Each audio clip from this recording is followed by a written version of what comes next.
भाई जी मैं पहाड़ी हूँ, इनको पुत्र बना के वहां से भेजेंगे हम, इनको आने तो दो। गाने गाता है उधर से गुजरों को गोजरी गाता है, वो पीछे नहीं उसने गाना गाया था, गड्डी चली पुंचर जारी मैं तक्का चोरी चोरी, क्या तक रहे थे जो थले काली तार तो थले जाए, एक्सीडेंट हो गया, ये देख रहे थे चोरी चोरी देखता हूँ। ये मैंने कहा गाना आपने सुना होगा कि गड्डी चली पुंचर जोरी मैं तक्का चोरी चोरी। हाँ तो यही इनका वही है, इधर से क्या करते हैं जहर देते हैं लोगों को, फिर चोरी चोरी देखते हैं मरा है जिंदा है, अभी जाके मत्था टेकते हैं। वो सोरे झूठियो एक कली नकली मत्थे टेकते हो जाके मंदिर गुरुद्वारा, वो मंदिर और गुरुद्वारे सोरे तो मस्जिद भी भ्रिष्ट कर छुट्टियां। कोर्ट का वर्डिक्ट है, उसने कहा था chief secretary not a officer, he is a dignified clerk. के पास जो जर्नलिस्ट है उसको बुलाना कहीं से यार पकड़ के, मुझे भी जिसने सर्वे किया हुआ है, क्योंकि उससे ये पूछना कि तूने ये सर्वे तो कर लिया, थोड़ा ये सर्वे भी तो बता दे करके कि बीजेपी वालों की किस किस की जमानतें जब्त होने वाली हैं। इतने बेशर्म है, पता नहीं सुबह उठ के पता कैसे उठ के लाख लोगों के सामने खड़े हो जाते हैं। मतलब हमारे गांव में कोई ऐसा बंदा हो, कोई ट्रेजेडी हो जाए ना, कोई ऐसी बात हो जाए, वो 10 दिन मोहल्ले वालों को मुंह नहीं दिखाता। ये छोरे बेशर्मा टोला रोज उठ के मुंह धो के आ जाना कपड़े, हाँ बस करके।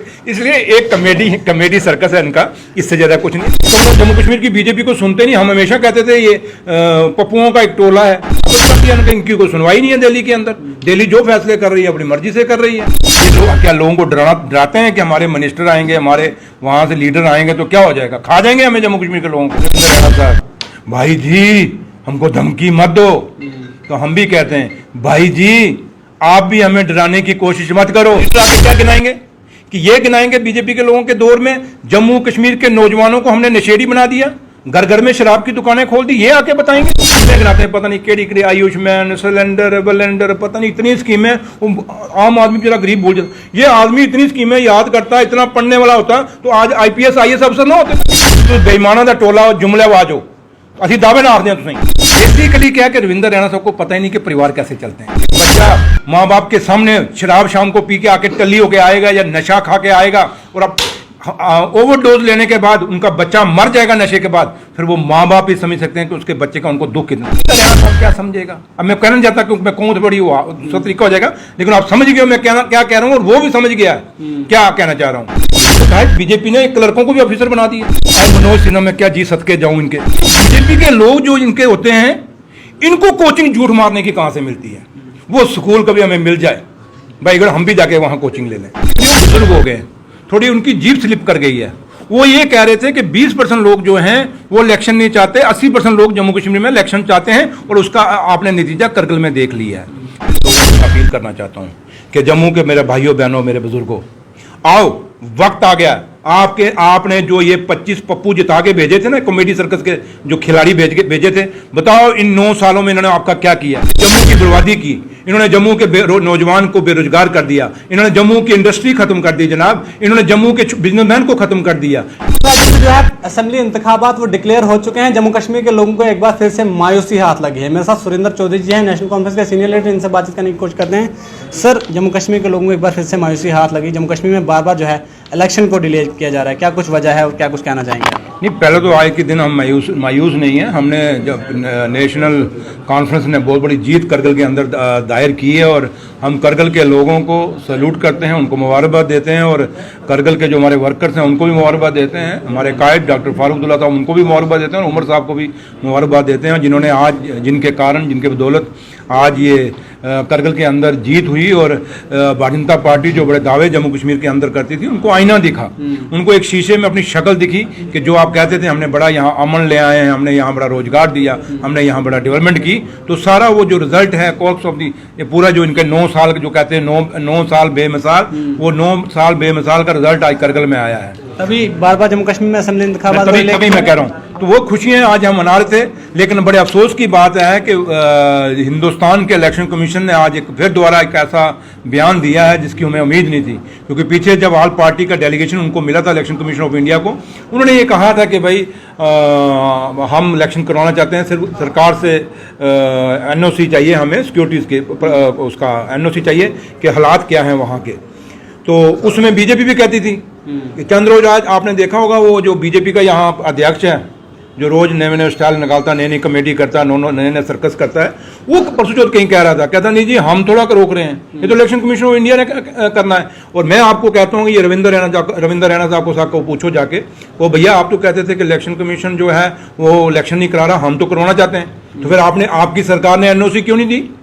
एनओसी देनी थी ना उसको, क्योंकि इलेक्शन कमीशन तो यही प्ली थी ना कि हमें एनओसी नहीं मिली कि भाई हालात ठीक हैं। तो अगर हालात ठीक है फिर इनकी कथनी और करनी में इसका मतलब फर्क है। इसका मतलब जम्मू कश्मीर की बीजेपी को सुनते नहीं। हम हमेशा कहते थे ये पप्पुओं का एक टोला है, कॉमेडियन का एक टोला है, तो आज साबित कर दिया उनका, इनकी कोई सुनवाई नहीं है दिल्ली के अंदर। दिल्ली जो फैसले कर रही है अपनी मर्जी से कर रही है। रविंद्र रैना कह रहे हैं 24 अक्टूबर के बाद जम्मू कश्मीर में बड़े बड़े लीडर आ रहे हैं, प्रधानमंत्री जी आ रहे हैं, वज़ीर दाखिला अमित शाह जी आ रहे हैं, और लोगों को जो है जो डेवलपमेंट बीजेपी ने करवाई है वो जो गिनवाने जा रही है। तो किस तरह से देखते हैं क्या डेवलपमेंट किया है बीजेपी? देखिए करगिल के अंदर भी बड़े बड़े यूनियन मिनिस्टर आए थे। ये क्या लोगों को डराते हैं कि हमारे मिनिस्टर आएंगे, हमारे वहां से लीडर आएंगे तो क्या हो जाएगा, खा जाएंगे हमें जम्मू कश्मीर के लोगों को। खा तो आपने दिया हमें पहले ही, आपने स्टेट को तोड़ के यूटी बना दिया, इनको 2 हिस्से में बांट दिया आपने, और कितना खाएंगे और कितना डराएंगे। पीछे में सुन रहा था इसकी एक किसी को बाइट दे रहे थे रविंद्र रैना साहब, भाई जी हमको धमकी मत दो। तो हम भी कहते हैं भाई जी आप भी हमें डराने की कोशिश मत करो, भाई जी इलेक्शन तो करा दो। इसलिए तमाशे करता है, तमाशों से बात नहीं चलती। उसको एक ही बात समझनी पड़ेगी और सोचनी पड़ेगी कि भाई जम्मू कश्मीर के लोगों का हित क्या है। बाकी अगर प्राइम मिनिस्टर साहब आ जाएंगे तो क्या हो जाएगा। आप याद करें, इतिहास आपने पढ़ा, अगर आप एक पॉलिटिकल साइंस के स्टूडेंट तो आपने इतिहास पढ़ा होगा। 1857 में जो अंग्रेजों के खिलाफ एक क्रांतिकारियों का बिगुल बजा था, वो कितने के लोग थे? बहुत छोटे से लोग थे, एक जत्था था। शहीद हो गए, सारे मर गए थे ना, तो क्या हो गया। लेकिन वो चिंगारी इतनी बड़ी थी कि अंग्रेजों के उस जोर जबरदस्ती और जुल्म के खिलाफ एक बहुत बड़ा आंदोलन खड़ा करके वो चली गई, वो चिंगारी 1857 की। और 1947 में देश आजाद हुआ था। लोग ये कहते थे कि अंग्रेजों का सूरज अस्त नहीं होगा, लेकिन सूरज अस्त हुआ। आज करगिल से फिर एक चिंगारी निकली है इस हिंदुस्तान के अंदर, और ये करगिल की चिंगारी एक ऐसी चिंगारी है, क्योंकि करगिल की बड़ी छोटी सी जगह है। ये चिंगारी भारतीय जनता पार्टी को इस देश से बाहर निकालेगी, इस जम्मू कश्मीर रियासत से बाहर निकालेगी, इस यूटी से बाहर निकालेगी। तभी जाके हमारे बेरोजगार बच्चों को रोजगार मिलेगा, हमारी इंडस्ट्री डेवलप करेगी, हमारा बिजनेस डेवलप करेगा, हमारा टूरिज्म डेवलप करेगा। हमारा आज देखें बीजेपी कहते हैं ना कि लीडर आ रहे हैं, और लीडर आके क्या गिनाएंगे कि ये गिनाएंगे बीजेपी के लोगों के दौर में जम्मू कश्मीर के नौजवानों को हमने नशेड़ी बना दिया, घर घर में शराब की दुकानें खोल दी। ये आके बताएंगे क्या? वो आके ये बताएंगे कि जम्मू कश्मीर के नौजवानों को हमने यहाँ चिट्टा और नशा ड्रग्स खिला खिला के उनके दिमाग पैदल कर दिए? ये आके दिखाएंगे यहाँ जम्मू कश्मीर में। लोकसभा इंतखाबात में बीजेपी कह रही है इस बार हम 3 सीटें जीतेंगे। जो इलाका राजौरी पुंछ का अनंतनाग सीट से जोड़ा है, उन्हें ये उम्मीद है कि पहाड़ी कम्युनिटी के लोग इस बार हमें वोट देंगे और हम जो है अनंतनाग वाली सीट भी जीत जाएंगे। भाई जी मैं पहाड़ी हूँ, इनको पुत्र बना के वहां से भेजेंगे हम, इनको आने तो दो। रविंद्र रैना को बोलो तू निशारा दे, जहां से तू एमएलए बनता है वहां से कितने वोट लेगा वो देखेंगे। आ जा वहां मुकाबला करेंगे तेरी उस पार्लियामेंट का, जहां तू रविंद्र रैना साहब को बोलो तू कहता है अमन आ गया, शांति हो गई, पत्थरबाजी बंद हो गई, सारी वो स्कीमें गिनाते हैं, पता नहीं केड़ी केड़ी, आयुष्मान सिलेंडर बलेंडर, पता नहीं इतनी स्कीमें। आम आदमी जरा गरीब भूल जाता। ये आदमी इतनी स्कीमें याद करता है, इतना पढ़ने वाला होता तो आज IPS IAS अफसर ना होते जम्मू कश्मीर में लोग सारे। तो कौन याद करे रट्टा मारे इनकी। और फिर क्या कहते हैं, हर रोज आते हैं, कभी मेरा माटी, कभी लोगों के घरों से मटियां उठाते हैं, कभी जाके मंदिरों में मत्था टेकते हैं। वो सोरे झूठे हो, एक कली नकली मत्थे टेकते हो जाके मंदिर गुरुद्वारा, वो मंदिर और गुरुद्वारे सोरे तुम मस्जिदां भी भ्रिष्ट कर छुट्टियां जा जाके। तो बेईमाना का टोला जुमलेबाज हो, असं दावे ना आखते हैं तुस लोग। सिर्फ अगर कोई करना है तो जम्मू के बेरोजगार बच्चे ही रोजगार दे दो, जम्मू के नौजवान ही शराब को बचा लो, जम्मू के नौजवान ही तुसी इन्हां नशियां को बचा लो। अगर आप हम ये चाहते हैं। अगर रविंद्र रैना कह रहे हैं हमने करप्शन भी खत्म कर दी जम्मू कश्मीर से। वो बड़े रविंद्र रैना का नाम मत लो जरा ही, मैं उसको टैग हो जाना मेरी बातें सुन सुन के, आगे ही परेशान है मेरे से, ठीक है। तो इसलिए क्योंकि रविंद्र रैना साहब बेचारा मेरा भाई, उसको क्या बोलूँ अब मैं, उसको क्या बोलूँ। बेसिकली क्या है कि रविंद्र रैना साहब को पता ही नहीं कि परिवार कैसे चलते हैं, एक परिवार का दुख और दर्द क्या होता है। एक माँ बाप ही समझ सकते हैं कि मेरे बच्चे को नौकरी नहीं मिली तो उसका दुख क्या है। जब एक बच्चा माँ बाप के सामने शराब शाम को पी के आके टल्ली होके आएगा या नशा खा के आएगा और अब ओवरडोज लेने के बाद उनका बच्चा मर जाएगा नशे के बाद, फिर वो माँ बाप ही समझ सकते हैं कि उसके बच्चे का उनको दुख कितना है। रविंद्र रैना साहब क्या समझेगा। अब मैं कहना चाहता क्योंकि मैं कहूँ तो बड़ी हुआ दूसरा तरीका हो जाएगा, लेकिन आप समझ गए मैं क्या कह रहा हूँ और वो भी समझ गया है क्या कहना चाह रहा हूँ। इसलिए रविंद्र रैना साहब का टॉपिक कोई फायदा नहीं। रविंद्र रैना साहब ने जम्मू कश्मीर बीजेपी की जो चेयर है बीजेपी प्रेसिडेंट की अध्यक्ष की, उसको एक कमेटी बना के रख दिया है। बड़े अच्छे गाने गाता है, जिस कौम का कोई जाए वही शुरू होता है। उधर से गुजरों को गोजरी गाता है, वो पिछले नहीं उसने गाना गाया था, गड्डी चली पुंचर जारी मैं तक्का चोरी चोरी, क्या तक रहे जो थले काली तार तो थले जाए, एक्सीडेंट हो मेरा ये देख रहे थे। तो इसलिए ये देखिए मेरी बात सुनिए, ये गड्डियां ही देख रहा चोरी, ये हर चीज चोरी चोरी देख, जैसे करता काम उसे कहता चोरी चोरी देखता हूँ। ये मैंने कहा गाना आपने सुना होगा कि गड्डी चली पुंचर चोरी मैं तक्का चोरी चोरी। हाँ, तो यही इनका वही है। इधर से क्या करते हैं, जहर देते हैं लोगों को, फिर चोरी चोरी देखते हैं, मरा है जिंदा है। तो ये हमारे नौजवानों के साथ रविंद्र रैना साहब। चीफ सेक्रेटरी अरुण कुमार मेहता कह रहे हैं पिछली सरकारों ने 2.5 लाख बैकडोर एंट्रीज करवाई है, लगातार आप लोगों पर जो है हमला करवाया जा रहा है, नेशनल कॉन्फ्रेंस पीडीपी पर हमला किया जा रहा है। जनाब मैं नहीं कह रहा, लो पेड एम्प्लॉइज फेडरेशन का जब अब्दुल मजीद खान साहब हुआ करते थे जम्मू कश्मीर के लीडर, उसमें लो पेड एम्प्लॉइज फेडरेशन आपके पापा जानते होंगे, आपके बुजुर्ग जानते होंगे, एक बहुत बड़ा ट्रेड यूनियन सेंटर था, ये एक इंस्टीट्यूशन था। लो पेड एम्प्लॉइज फेडरेशन, संपत प्रकाश इनका जनरल सेक्रेटरी हुआ थे, आज वो भी डेथ होगी उनकी, मजीद साहब की भी डेथ होगी, दोनों की बेचारों की। संपत प्रकाश के खिलाफ जब मंजसले की केस हुआ था और सुप्रीम कोर्ट में वो केस गया था, वहां पे सुप्रीम कोर्ट का वर्डिक्ट है, उसने कहा था chief secretary not a officer, he is a dignified clerk, on record है कि chief secretary is a dignified clerk. ये पता नहीं कहां, मैंने यही तो कहा बीजेपी ने क्लर्कों को भी ऑफिसर बना दिया। वो ऑफिसर उठ के आगे कहते हैं, क्लर्क उठते हैं ऑफिसर बन के कहते हैं, क्योंकि उनके पास आप मेहता साहब को मैं क्या बोलूं, मेहता साहब को, आप बुजुर्ग हैं, मेरी उम्र से बड़े हैं, अच्छा नहीं लगता, लेकिन मेहता साहब ये आपने कौन सा बयान दिया? दूसरा आपने कहा 250 नौकरियां हमने लगाई।